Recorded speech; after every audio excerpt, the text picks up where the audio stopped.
नमस्कार दोस्तों, आप सबका बहुत बहुत स्वागत है।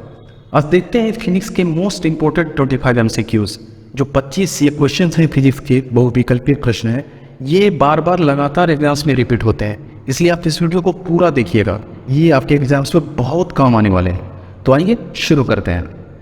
देखते हैं क्वेश्चन नंबर 1।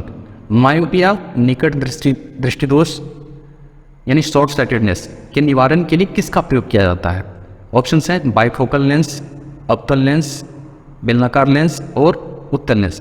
इस क्वेश्चन का आंसर देने से पहले आपको एक बात बता दो कि मायोपिया यानी निकट दृष्टि दोष जो है, इसमें आपको निकट की चीज़ सही दिखती है, आपके दूर की चीज़ वो सही नहीं दिखती है। नाम से लग रहा होगा कि निकट दृष्टि दोष है तो नज़दीक की चीज़ खराब दिखती होगी, ऐसा नहीं है। नज़दीक का आपको कोई भी वस्तु दिखेगा वो सही से दिखेगा, दूर की चीज़ें आपको सही से नहीं दिखेगी। इसके निवारण के लिए प्रयोग किया जाता है आपको अवतल लेंस, यानी ऑप्शन नंबर बी। ये इसका पावर माइनस में होता है। आपने सुना होगा कि पावर प्लस में है या माइनस में है, तो इसका माइनस में होता है। तो मायोपिया के लिए अवतल लेंस का यूज होता है। चलते हैं दूसरे क्वेश्चन की ओर।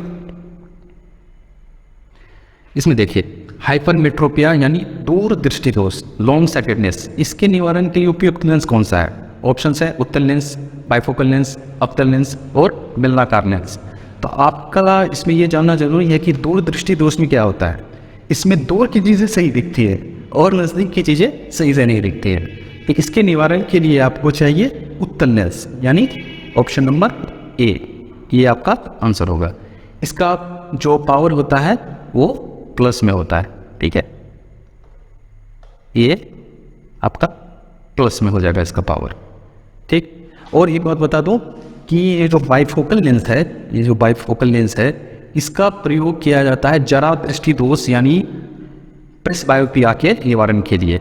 ये बाइफोकल का जरा दृष्टि दोष के लिए। और ये जो बेलनाकार लेंस है, इसका प्रयोग किया जाता है एस्टिग्मेटिज्म के लिए, यानी दृष्टि वैषम्य, अति बिंदुकता, इसके लिए आपको बेलनाकार लेंस का प्रयोग किया जाता है। तो आप ये भी फैक्ट्स याद रखिएगा, इससे भी आपका क्वेश्चन बन सकता है कि दृष्टि वैषम्य, अति बिंदुकता के निवारण के लिए किस लेंस का प्रयोग किया जाता है, तो उसमें आप बेलनाकार लेंस मारेंगे।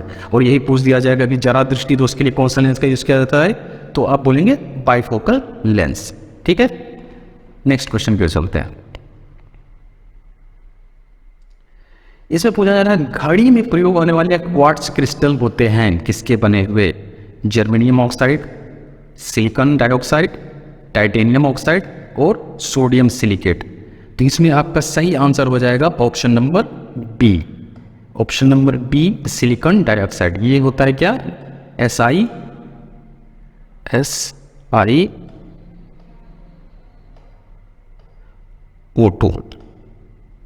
SiO2 इसका फॉर्मूला है, SiO2, सिलिकॉन डाइऑक्साइड। ये जो क्वार्ट्ज क्रिस्टल होते हैं ना, इसका प्रयोग घड़ी में भी होता है, रेडियो में भी होता है, टीवी में भी होता है, ठीक। तो ये भी पूछा जा सकता है कि घड़ी के अलावा रेडियो और टीवी में भी जो ये क्वार्ट्ज क्रिस्टल जो बने होते हैं किसके होते हैं? तो ये सिलिकॉन डाइऑक्साइड के बने होते हैं, ठीक है। नेक्स्ट है क्वेश्चन नंबर 4। एक ठोस से सीधे गैस में परिवर्तन को क्या कहते हैं? तो इसको क्या कहते हैं? ऑप्शन नंबर ए है ऊर्ध्वपातन यानी सब्लिमेशन, बी वाष्पन यानी एवापोरेशन, सी संघनन यानी कंडेंसेशन और डी उबलना, बॉइलिंग। इसका सही आंसर है आपका ऑप्शन नंबर ए, ऊर्ध्वपातन, सब्लिमेशन। सब्लिमेशन क्या होता है? जब ठोस जो है गर्म होकर सीधे गैस में बन जाता है। पदार्थ की 3 अवस्थाएं हैं, ठोस, द्रव और गैस। तो कोई भी ठोस पिघलता है, फिर द्रव बनता है, फिर गैस बनता है। लेकिन क्या है कि कुछ चीज़ें ऐसी होती है जो ठोस से सीधे गैस में चेंज हो जाती है, तो उस प्रक्रिया को ही बोलते हैं सब्लिमेशन। ऐसा आपको 2-3 चीज़ आपके पास एग्जाम्पल है, जैसे कि कपूर,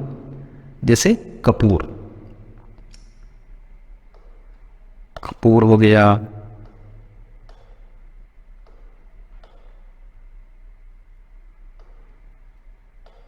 कपूर जो है वो आपका डायरेक्ट गैस बन जाता है। उसके अलावा आयोडीन है, ड्राई आइस है, जिसे ठोस कार्बन डाइऑक्साइड भी कहते हैं, ठोस CO2, जो कि आपने शादी वगैरह में देखा होगा कि वो फॉग इफेक्ट पैदा करने के लिए किया जाता है, तो वो ठोस CO2 है, ड्राई आइस। वो भी सीधे ठोस से गैस में चेंज हो जाता है।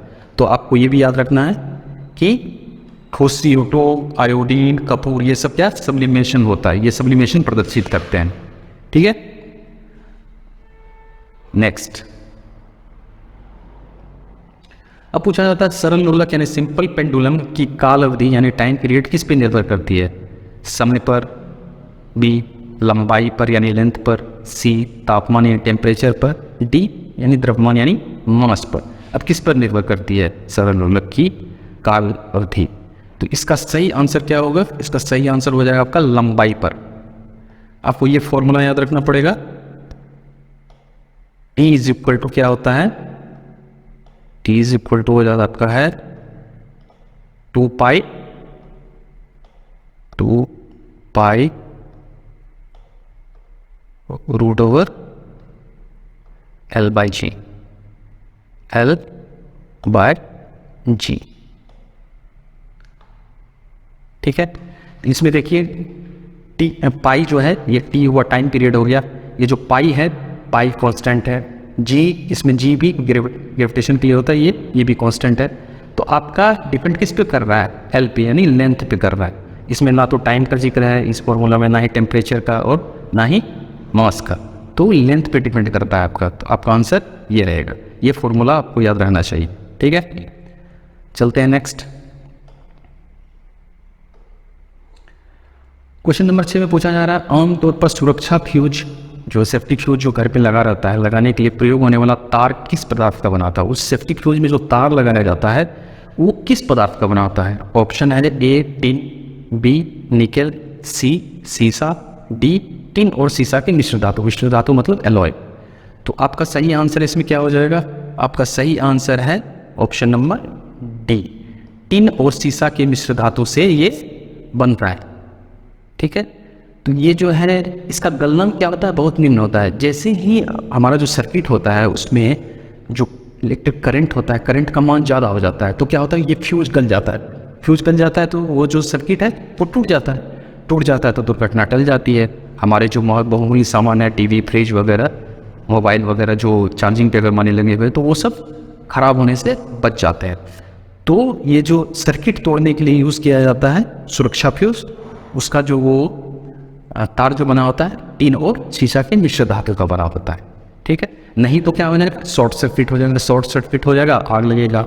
अगर ऐसा ये तार निम्न गलनांक का ना हो तो गलेगा नहीं। शॉर्ट सर्किट होगा तो हमारा घर का बहुत जो कीमती सामान है उसमें आग लग सकता है, जल सकता है, तो हमें नुकसान होने से बचाता है। नेक्स्ट क्वेश्चन की ओर चलते हैं। हाँ, वायु में कौन सी नोबेल गैस नहीं है? नोबेल गैस है ये हीलियम, ऑर्गन, नियॉन, रेडोन, ये सब ये जितने भी हैं ये सब नोबेल गैस ही है। ये पूछा जा रहा है कि जो हमारे वायुमंडल में है वो इसमें से कौन सी नहीं है? तो हमारे वायुमंडल में जो नहीं पाई जाती है नोबेल गैस वो है हमारा रेडॉन। रेडॉन जो है आपका वायुमंडल में नहीं पाया जाता है। ठीक है, नेक्स्ट क्वेश्चन की ओर चलते हैं। क्वेश्चन नंबर 8, ये बहुत ही इंपॉर्टेंट क्वेश्चन है, बार बार पूछा जाता है। वैसे तो सारे क्वेश्चंस इंपॉर्टेंट है लेकिन ये उसमें भी ज़्यादा मोस्ट इंपॉर्टेंट है। तो वर्षा की बूंद गोलाकार आकृति की होती है, इसका कारण क्या है? आपने देखा होगा बारिश में जो बूंदें हैं वो बेसिकली गोलाकार ही होती है। तो उसका कारण क्या क्या है? द्रव का घनत्व यानी डेंसिटी, बी नंबर है ऑप्शन है आपका पृष्ठता यानी सरफेस टेंशन, वायुमंडलीय दाब यानी एटमॉस्फेरिक प्रेशर, गुरुत्वाकर्षण यानी ग्रेविटेशन। ठीक है, इसमें इसका कारण क्या है? मेन कारण क्या है? इसका मेन कारण है पृष्ठ तनाव। ठीक है, पृष्ठ तनाव सरफेस टेंशन के कारण ही वर्षा की बूंद गोलाकार आकृति की होती है। घनत्व तो आप जानते होंगे, द्रव्यमान बटे आयतन, उसी को घनत्व कहते हैं। मतलब कोई पदार्थ कितना डेंस है वो उसका घनत्व का माप है, वही है। तो इसका पृष्ठ तनाव जो है, पृष्ठ तनाव के कारण वर्षा की बूंद गोलाकार आकृति की होती है। अब देखिए, पृष्ठ तनाव जो है आणविक आकर्षण का परिणाम। हम जानते हैं सभी चीज़ें परमाणु से बनी हुई, अणु से बनी हुई, पार्टिकल से बनी हुई, सभी पार्टिकल एक दूसरे को क्या करते हैं? अंदर अट्रैक्ट करते हैं। तो ये हमेशा चाहता है वर्षा की बूंद की वो सिकुड़कर एकदम न्यूनतम क्षेत्रफल पे फैल जाए। जब भी कोई चीज़ गोलाकार होगी उसका जो वो क्षेत्रफल जिस एरिया को वो कवर करेगा वो सबसे कम होगा। इसलिए वर्षा की बूंद की गोलाकार आकृति होने का मेन कारण है पृष्ठ तनाव। ठीक है, उसके बाद चलते हैं नेक्स्ट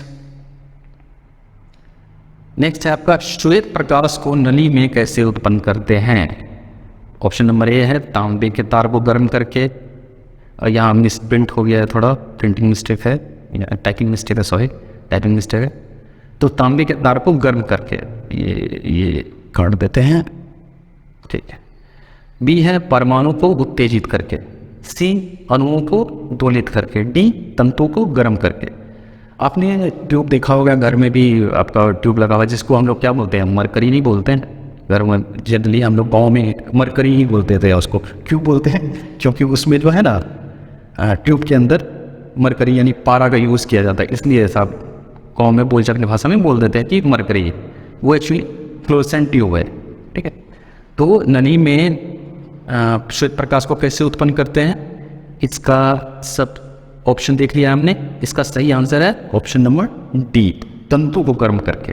तंतु को जब गर्म किया जाए, दोनों साइड में लगा होता है तंतु यानी फिलामेंट टाइप, उसी को बोलते हैं। तो तंतु को गर्म करके करते हैं। श्वेत प्रकाश यानी फ्लोरेसेंट ट्यूब में निम्न दाब पर पारे की वाष्प पैदा होता है। मैंने बताया था कि उसमें पारा होता है। पारा में ट्यूब के सिरों पर जो तंतु लगा होता है, जो फिलामेंट्स होते हैं, उसमें विद्युत यानी इलेक्ट्रिसिटी प्रवाहित करने के बाद उसमें क्या होता है, दृश्य प्रकाश प्राप्त होता है।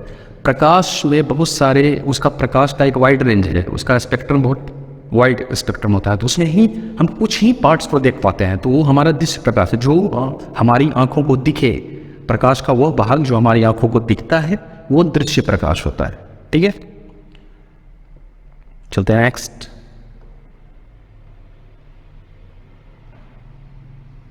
अब यदि किसी लेंस की शक्ति +2 डायोप्टर हो तो इसकी फोकस दूरी क्या होगी। अब देखिए, लेंस की शक्ति यानी पावर को डायोप्टर में मापते हैं, ठीक, और फोकस दूरी मीटर या सेंटीमीटर मीटर में मापते हैं। D is equal to 1/f, D is equal to 1/f। यहाँ D क्या है, डायोप्टर यानी शक्ति है उसका, और F क्या है, उसका फोकल लेंथ यानी फोकस दूरी है। इसको ये डायोप्टर में मापेंगे, इसको मीटर में। तो अब यहाँ पे हमारा क्या दिया हुआ है, 2 डायोप्टर दिया हुआ है यहाँ पे, और F निकालने के लिए बोल रहा था। हमारा सिंपल है कि F क्या हो जाएगा, 1/2, यानी अब F निकालना होगा तो F इज इक्वल टू क्या आ जाएगा, F is equal to 1/D। तो 1/D 1/2, ये क्या हो जाएगा मीटर में, ठीक, ये मीटर में हो जाएगा आपका। तो आंसर आपका क्या होगा, option number C, half metre, 0.5 metre, ठीक है। ये फॉर्मूला आप याद रखिएगा, D equal to 1/f। Next question number 11, dynamo. Dynamo क्या करता है, ऑप्शन नंबर ए है विद्युत ऊर्जा को गतिज ऊर्जा में बदलता है, यांत्रिक ऊर्जा को विद्युत ऊर्जा में बदलता है, और विद्युत ऊर्जा को यांत्रिक ऊर्जा में बदलता है, या यांत्रिक ऊर्जा उत्पन्न करता है। तो आपका सही आंसर हो जाएगा, ये क्या करता है, यांत्रिक ऊर्जा को ये क्या करता है, सॉरी, ये क्या करता है, यांत्रिक ऊर्जा को विद्युत ऊर्जा में बदल देता है, यानी मैकेनिकल एनर्जी को क्या करता है, इलेक्ट्रिकल एनर्जी में चेंज करता है, ठीक है। नेक्स्ट, एक सामान्य शुष्क सेल यानी ड्राई सेल में विद्युत अपघट्य क्या होता है। ड्राई सेल आपने देखा होगा, वो टॉर्च वगैरह में यूज़ करते हैं हम लोग, घड़ी में भी लगाते हैं बैटरी, वो ड्राई सेल होता है। तो इसमें विद्युत अपघट्य के रूप में क्या यूज होता है, ए ऑप्शन जस्ता, बी सल्फ्यूरिक अम्ल, C ammonium chloride, D manganese dioxide. इसका सही आंसर हो जाएगा आपका सी, अमोनियम क्लोराइड। इसको नौसादर भी बोलता है, इसको नौसादर भी बोलता है। चलते हैं नेक्स्ट, रडार। रडार के आविष्कारक कौन थे। रडार के आविष्कारक कौन थे, ऑप्शन नंबर ए है रॉबर्ट वॉटसन, बी बुशवाल, सी फ्लेमिंग, डी ऑस्टिन। इसका सही आंसर है ऑप्शन नंबर ए, रॉबर्ट वॉटसन। इसने रडार का आविष्कार किया था। रडार का फुल फॉर्म होता है रेडियो डिटेक्शन एंड रेंजिंग। क्या होता है, रेडियो डिटेक्शन एंड रेंजिंग। चलिए, अगर आपको इसका स्क्रीनशॉट लेने का मन हो या लिखने का मन हो तो आप पॉज करके लिख ही सकते हैं, स्क्रीनशॉट भी ले सकते हैं। नोट डाउन कर लेने के बाद आप कभी फ्यूचर में आप इसको अपने नोट्स में देख सकते हैं, याद रहेगा। अब देखिए, गॉड पार्टिकल क्या है, क्वेश्चन नंबर 14, गॉड पार्टिकल क्या है। ए न्यूट्रिनो, बी हिग्स बोसोन, सी पॉजिट्रॉन, डी मेसॉन। इसका सही आंसर हो जाएगा आपका हिग्स बोसॉन। गॉड पार्टिकल वो पार्टिकल है जिससे पूरे ब्रह्मांड की रचना होगी उस पार्टिकल से। एक सर्न लेबोरेटरी है जो कि फ्रांस में है, जमीन के अंदर है, वहाँ पे इससे मिलता जुलता एक पार्टिकल ढूंढा गया है। उससे समझने के लिए उसको भी अध्ययन किया जा रहा है। उससे हमें फ्यूचर में अपने ब्रह्मांड को समझने, अपने यूनिवर्स को समझने में ज़्यादा आसानी होगी। ठीक है, तो गॉड पार्टिकल आपका हो गया हिग्स बोसॉन। नेक्स्ट, आकाश का रंग नीला लगता है क्योंकि। ये क्वेश्चन बहुत बार रिपीट हुआ है, इसको तो आप रट ही लीजिएगा, समझ ही लीजिएगा। ठीक है, तो आकाश का रंग नीला लगता है क्यों? ए, प्रकाश के प्रकीर्णन के कारण, स्कैटरिंग ऑफ लाइट के कारण। बी, प्रकाश के परावर्तन, रिफ्लेक्शन ऑफ लाइट के कारण। सी, प्रकाश के अपवर्तन के कारण, रिफ्रैक्शन ऑफ लाइट। या सूर्य के प्रकाश में नीला रंग अन्य रंग की अपेक्षा ज़्यादा होता है। ये ऑप्शन तो आप ऐसे ही ख़त्म कर सकते हैं, ये तो वो ही होगा ही नहीं। तो इसका आपका सही ऑप्शन है स्कैटरिंग ऑफ लाइट। प्रकाश के प्रकीर्णन के कारण हमें आकाश का रंग नीला लगता है। ठीक है, चलिए नेक्स्ट चलते हैं। क्वेश्चन नंबर 16, कॉस्मिक किरणें क्या है? कॉस्मिक रेज जो है वो क्या है? आवेशित हैं, बी अनावेशित हैं, सी आवेशित और अनावेशित दोनों हो सकती हैं, डी इनमें से कोई नहीं। तो आप याद रखिएगा कॉस्मिक किरणें जो है ये आवेशित किरणें हैं। कॉस्मिक किरणें आवेशित होती है,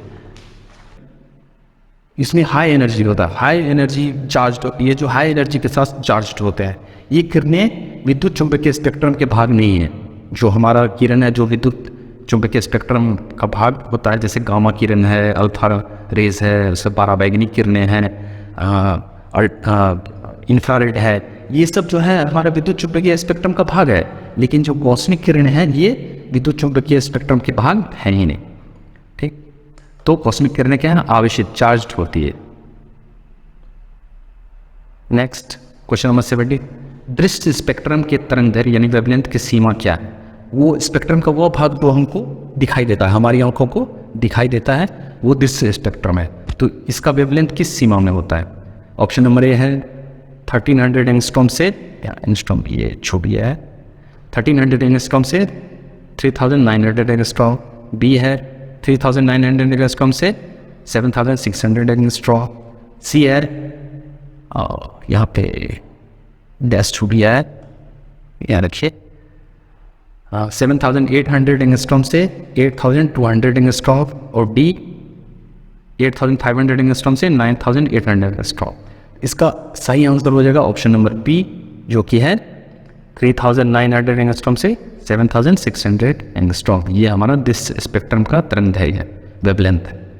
दो क्रमागत गर्तों या श्रृंगों के बीच का जो दूरी होता है ना, उसी को वेवलेंथ बोलते हैं। जो भी तरंग होती है, तरंग इस तरह होती है, आप जानते होंगे, इस तरह तरंग होती है। अब इन दोनों के बीच का दूरी ले ले, ये गर्त हुआ, इसकी दूरी यही तरंगदैर्घ्य है, और ये ऊपर जो है श्रृंग हुआ, इसके बीच की दूरी ये भी तरंगदैर्घ्य है। ठीक है, अब चलते हैं नेक्स्ट क्वेश्चन की ओर। परमाणु के केंद्र का धनावेशित हिस्सा कहलाता है। देखिए ये क्वेश्चन बीपीएससी में भी पूछा गया है। तो परमाणु, एटम, अब जानते हैं कि परमाणु के बीच में जो है आपका प्रोटॉन और न्यूट्रॉन होता है, और इलेक्ट्रॉन इसके चारों तरफ क्या करता है? चक्कर लगाता है। इलेक्ट्रॉन इधर से ऐसे चक्कर लगाता रहता है। ठीक है, तो धनावेशित हिस्सा, धनावेश में क्या क्या है आपका? प्रोटॉन और न्यूट्रॉन। प्रोटॉन क्या होता है? पॉजिटिवली चार्ज होता है, न्यूट्रॉन उदासीन होता है, यानी इस पर कोई चार्ज नहीं होता है। और इलेक्ट्रॉन क्या होता है? ये नेगेटिव होता है, इस पे जीरो चार्ज होता है न्यूट्रॉन पे, और प्रोटॉन पे पॉजिटिव चार्ज होता है। ठीक है, ये हम जानते हैं। तो इसका आंसर क्या हो जाएगा? प्रोटॉन, इलेक्ट्रॉन, न्यूट्रॉन और न्यूक्लियस। तो इसके न्यूक्लियस में क्या है? प्रोटॉन न्यूट्रॉन दोनों हैं। यही, अब ये प्लस है, ये इस पर कोई आवेश है तो ये टोटल प्लस ही हुआ। तो इसका नाभिक जो है ये धनावेशित हिस्सा होता है। ठीक है, ऑप्शन नंबर क्वेश्चन नंबर 18 का ऑप्शन सही है डी। चलिए अब चलते हैं नेक्स्ट क्वेश्चन, क्वेश्चन नंबर 19, सौर विकिरण निम्न में से किस परास में दिखता है? सौर विकिरण जो सूर्य से हमें ऊर्जा प्राप्त होती है, विकिरण के द्वारा होती है। चालन, संवहन और विकिरण, तीन तरह से हमारा पार्टिकल मूव कर सकता है। तो यहाँ सूर्य से जो भी रोशनी प्राप्त होती है हमें विकिरण के द्वारा प्राप्त होती है, रेडिएशन के द्वारा प्राप्त होती है। ठीक है, जैसे कुछ भी पानी हम गर्म करते हैं चूल्हे पे तो वो क्या होता है, चालन होता है, कंडक्शन होता है, ठीक है, उससे होता है। तो सौर विकिरण किस परास में दिखेगा? ऑप्शन है ए 100 से 400 nm, 400 से 700 nm, उसके बाद nm, सॉरी यहाँ mm लिखा गया है, ये nm होगा, यहाँ nm होना चाहिए, टाइपिंग मिस्टेक है, nm अवार्ड। तो 100 से 400, 400 से 7, 100 से 800, 740 से 1000। इसका सही आंसर क्या हो जाएगा? ऑप्शन नंबर बी 400 से 700 नैनोमीटर। nm is nanometre. ये दृश्य प्रकाश इसी परास में दिखता है, ठीक है। नेक्स्ट क्वेश्चन पे चलते हैं। पानी का घनत्व तो अधिकतम होता है, घनत्व तो मैंने आपको बताया था डेंसिटी। डेंसिटी क्या होता है? द्रव्यमान यानी मास लिख लेता हूँ, मास बाय वॉल्यूम, ये आपका डेंसिटी होता है, ठीक है, मास बाय वॉल्यूम। तुम पानी का घनत्व तो पूछ रहा है कि किस पे अधिकतम होता है, किस टेम्परेचर पे? ए है 100 डिग्री सेंटीग्रेड पे, बी 0 डिग्री सेंटीग्रेड पे, सी 4 डिग्री सेंटीग्रेड पे, डी -4 डिग्री सेंटीग्रेड पे। अब देखिए 100 डिग्री पे क्या आता है, ये बॉइलिंग करने लगता है, 0 डिग्री पे बर्फ बन जाता है।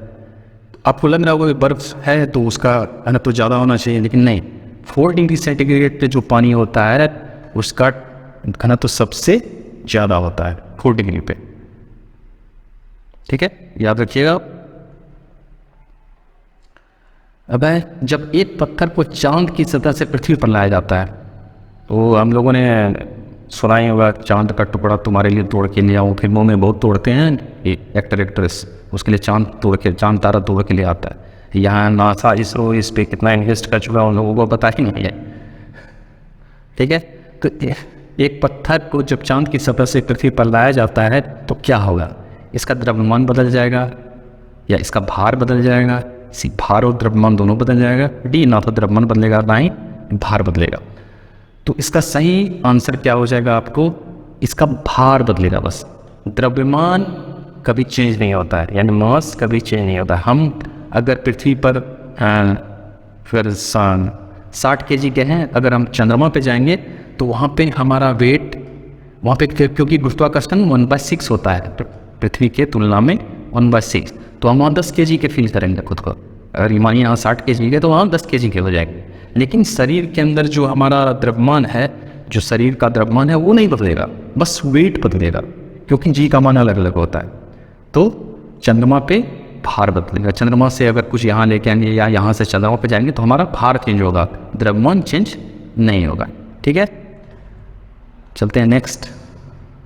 सूर्य द्वारा ऊर्जा का निर्माण होता है किससे, किस क्रिया से, किस प्रक्रिया के द्वारा? नाभिकीय विखंडन यानी न्यूक्लियर फ्यूजन, नाभिकीय संलयन यानी न्यूक्लियर फ्यूजन, ऑक्सीडेशन यानी ऑक्सीकरण, और अपकरण रिडक्शन, किसके माध्यम से? तो हमारा सही आंसर हो जाएगा ऑप्शन नंबर डी। सूर्य में जो एनर्जी प्रोड्यूस होता है वो नाभिकीय संलयन के द्वारा होता है, हाइड्रोजन के कण मिलकर आपस में हीलियम बनाते हैं, इसी तरह ऊर्जा का निर्माण होता है। अब एटम बम जो बना था वो बना था इस पे, जो हमारा एटम बम है, एटम बम आपको याद होगा कि नागासाकी और हिरोशिमा पर अमेरिका ने एटम अटैक किया था, एटम बम का अटैक किया था। एटम बम जो है ये नाभिकीय विखंडन के सिद्धांत पर कार्य करता है, जबकि सूर्य में जो ऊर्जा का निर्माण होता है वो नाभिकीय संलयन प्रक्रिया के द्वारा होता है। उम्मीद आपको समझ में आया होगा ये। अब चलते हैं नेक्स्ट क्वेश्चन की ओर। निम्न में से कौन सी धातु रोशनी के बल्बों में फिलामेंट के रूप में प्रयोग होती है? आपने रोशनी का बल्ब देखा होगा, उसमें इस तरह से ऐसे बना होता है, यहाँ फिलामेंट होता है, ये फिलामेंट टूट गया तो बल्ब फ्यूज हो जाता है, उसी को बोलते हैं फ्यूज्ड बल्ब, ठीक है। तो इसका ऑप्शन है चांदी, मोलिब्डेनम, टंगस्टन और लोहा। तो जो हमारा बल्ब है, इलेक्ट्रिक बल्ब है, उसमें हमारा टंगस्टन यूज होता है, जो ये फिलामेंट के रूप में टंगस्टन यूज किया जाता है, ठीक। नेक्स्ट चलते हैं। निम्न में से कौन सी धातु अर्धचालक सेमीकंडक्टर के रूप में ट्रांजिस्टर में प्रयोग होती है? आप जानते होंगे सुचालक, कुचालक, अर्धचालक। जो भी इलेक्ट्रिसिटी को, अपने उष्मा को या चार्ज को अपने से आसानी से पास करने दे देता है तो उसको कंडक्टर बोलते हैं, यानी सुचालक बोलते हैं। जो पास करने नहीं देता है इलेक्ट्रिसिटी या उष्मा को तो उसको क्या बोलते हैं? कुचालक बोलते हैं। जो इन दोनों के बीच का होता है वो थोड़ा पास करने देता है कुछ मात्रा में, उसको बोलते हैं सेमीकंडक्टर। तो अब कौन से धातु अर्धचालक के रूप में ट्रांजिस्टर में प्रयोग होती है? तो ऑप्शन है आपका ए तांबा, बी ग्रेफाइट, सी जर्मेनियम, डी चांदी सॉरी। तो इसका सही आंसर है सी जर्मेनियम। और जो है सिलिकॉन का नाम सुना होगा आपने, सिलिकॉन भी क्या है? अर्धचालक ही है सिलिकॉन, ठीक है। तो सिलिकॉन क्या होता है? सिलिकॉन, जर्मेनियम, ये सब क्या है? अर्धचालक है, सेमीकंडक्टर है। अब चलते हैं अपने इस वीडियो के आखिरी क्वेश्चन की ओर। परमाणु नाभिक एटॉमिक न्यूक्लियस के अवयव क्या क्या हैं? ये तो आप जानते ही हैं कि परमाणु, अभी हमने डिस्कस किया था, परमाणु के नाभिक में जो है बीच में क्या होता है? न्यूट्रॉन और प्रोटॉन होता है। प्रोटॉन बोल रहा हूँ, प्रोटॉन। और चारों तरफ क्या घूमता है? इलेक्ट्रॉन। इसमें प्रोटॉन पॉजिटिवली चार्ज होता है, न्यूट्रॉन उदासीन होता है और इलेक्ट्रॉन जो है नेगेटिवली चार्ज होता है। तो परमाणु के नाभिक में तो ये नहीं है, वो तो इलेक्ट्रॉन तो बाहर है, तो इसके नाभिक में क्या क्या हो जाएगा? ऑप्शन नंबर सी आपका सही आंसर होगा, प्रोटॉन और न्यूट्रॉन, यही इसके नाभिक में रहता है। उम्मीद है आप सबको ये वीडियो पसंद आया होगा। ऐसे ही ऑसम वीडियो के लिए आप हमें सब्सक्राइब करें, हमें लाइक करें, शेयर करें अपने दोस्तों के साथ और हमारा हौसला बढ़ाएं ताकि इस तरह के अच्छे अच्छे वीडियो हम आपके लिए लेकर आते रहें। तो बने रहिए हमारे चैनल पे। धन्यवाद।